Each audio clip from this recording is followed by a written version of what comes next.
Hello, Brother Monroe here. Welcome to Ultimate Admiral Dreadnoughts. Just a very quick update about something new in the 103 beta, which I will be doing lots of videos on.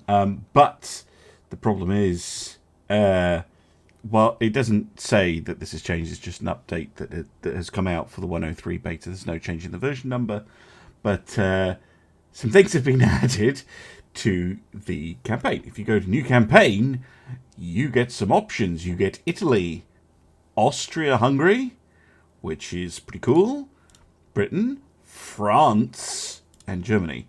So we have not just France, which we kind of knew was going to be next, but we also have Austria and Italy coming to the game.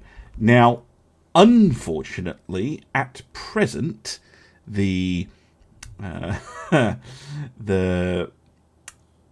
the game has a bug. It doesn't matter what options you start with, including if you're trying to start a new campaign, say it's the British in 1930, you cannot start a new campaign. Something happens during the generation of the campaign and it fails. So at the moment, I can't show you any more than this, but I knew that you guys would want to see what's going on with this, because that is pretty cool.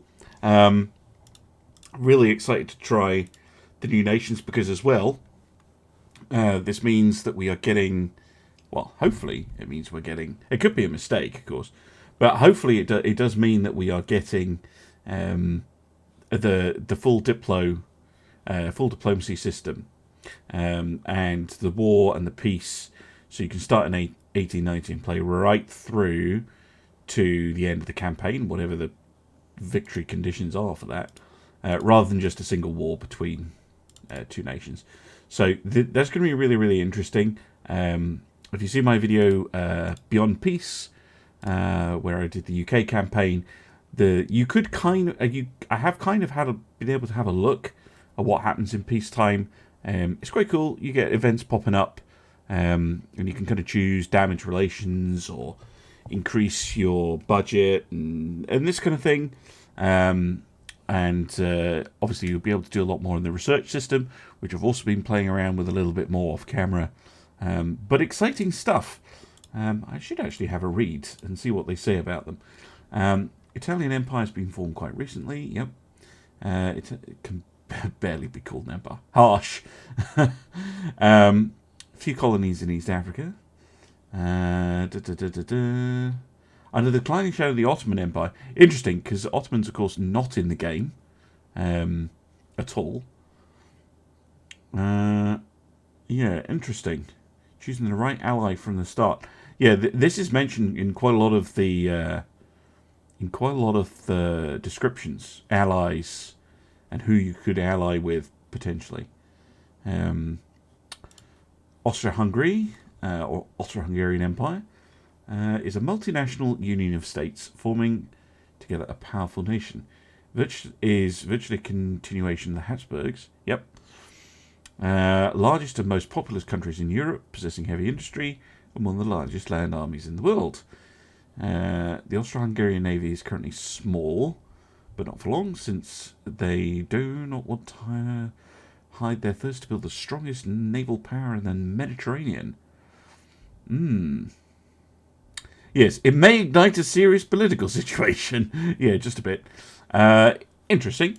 Obviously, here we have the British, which is mainly setting up their opposition to Germany.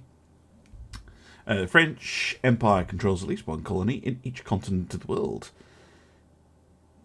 Yes, I suppose it does. The rich possessions in Africa and Asia provide many opportunities to expand them further in neighbouring territories, politically or by military strength.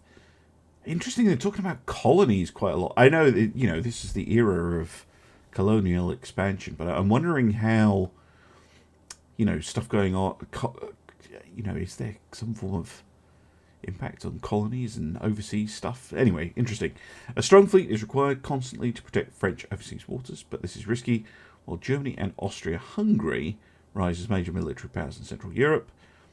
The mere existence of the French nation is in danger if a war emerges, which finds the French forces stretched thinly. Thankfully, the relations with traditional enemies such as Britain are in a good state. Let's see, 1890. Yes, they were. They're not always, though. So it's suggesting that Britain and France would probably be natural allies, which is interesting. But I believe you can do whatever you want in the campaign. Let's have a look at the Germans again, actually. Yeah, because again, it mentions Germany and Britain kind of butting heads. And it's interesting, so this is pretty much all we've had about the other nations. But yeah, in monocratic rulership, so there's obviously something to do with some nations tend towards each other. Because it's saying, you know, Austria-Hungary and Italy could maybe team up with Germany, which at the moment would set up an interesting scenario where you have Germany, Italy, and Austria-Hungary fighting against Britain and France.